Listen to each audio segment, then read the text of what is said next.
Hello everyone, thank you for watching my video.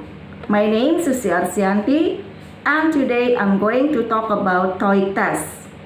I'm quite sure that you are familiar with IELTS and TOEFL tests. Those two tests are designed to see our academic English skills. Those two tests are needed when we want to study overseas. But what about TOEIC tests? What does it stand for? Dan pada kesempatan kali ini, saya akan mengupas sedikit mengenai apa yang dimaksud dengan TOEIC test tersebut. TOEIC test adalah Test of English as International Communication. So, dari namanya dapat kita katakan bahwa TOEIC test adalah tes internasional yang didesain untuk melihat kemampuan berkomunikasi kita dalam bahasa Inggris di dunia internasional.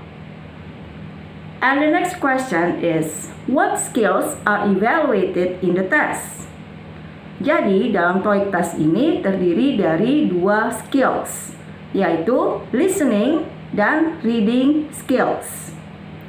The listening section to see how well we can understand spoken English. Jadi, untuk melihat seberapa baik kita bisa mengerti kemampuan berbicara berbahasa Inggris.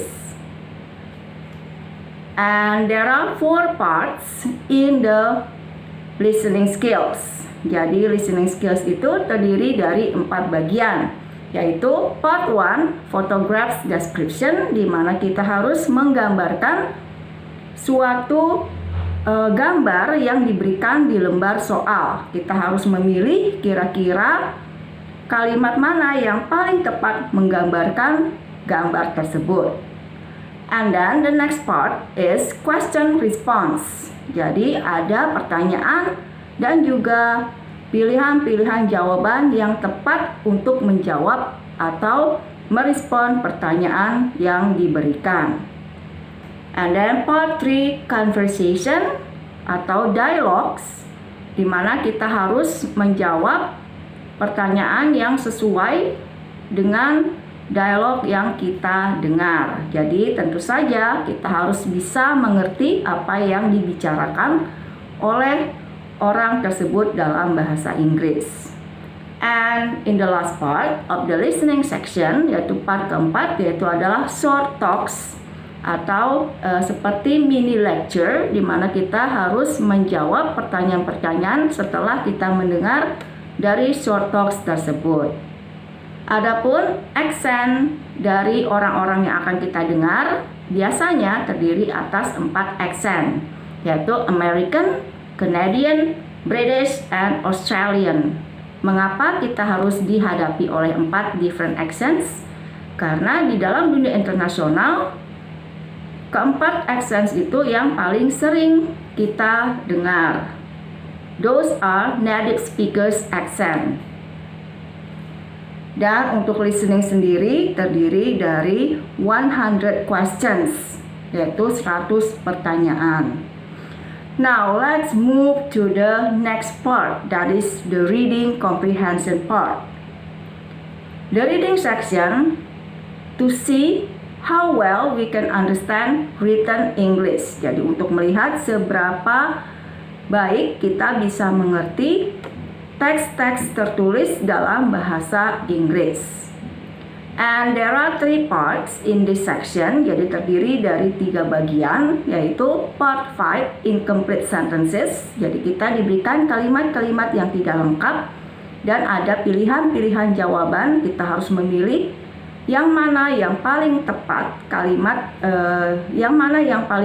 dari suatu kata untuk melengkapi kalimat tersebut.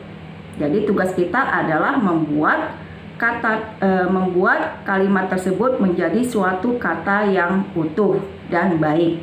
And then part 6, yaitu text comprehension, kita harus menjawab pertanyaan sesuai dengan teks yang diberikan. Nah, teks itu bisa berbagai macam, bisa email atau mungkin brosur. Kita harus melengkapi missing parts yang terdapat dalam teks tersebut.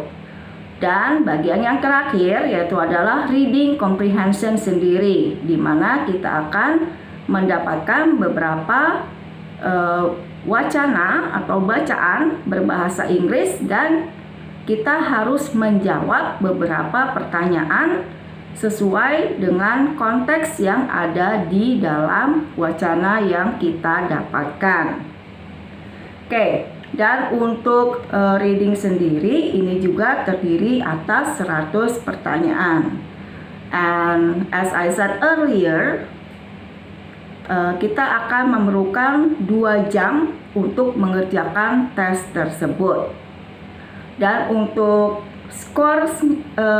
skornya sendiri yang paling rendah yaitu sekitar 200 atau sama juga beginner level, dan yang tertinggi adalah 990 untuk tes TOEIC ini, dan itu setara dengan C1 atau advanced user.